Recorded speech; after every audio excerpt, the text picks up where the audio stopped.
Friends, మా బావ ఈరోజు ఆమ్లెట్ పోస్తున్నాడు చూడండి.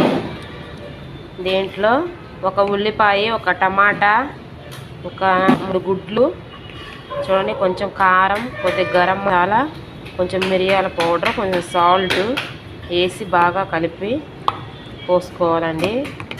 చాలా బాగా వస్తుంది. బాగా మిక్స్ చేసి ఇప్పుడు దోశ పోస్తున్నాడు మా బావ. ఆ పెనం మీదే పోస్తున్నాడు, పెద్ద దాని మీద. ఇదిగో ఉల్లిపాయ రుద్దుతా ఉన్నాడు. 2 ఆమ్లెట్లు పోసుకుందాం.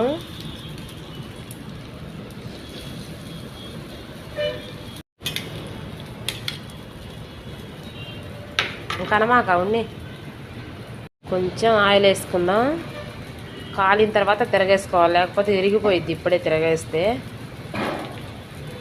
ఇదిగో దోశ పోస్తున్నాడు మా బావ.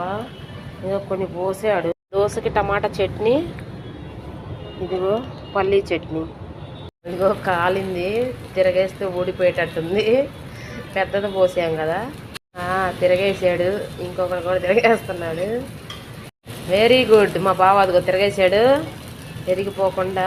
మొన్న పోసాడు, విరిగిపోయింది. మీరు పోసుకోండి, చాలా బాగుంటుంది మసాలా దోశ.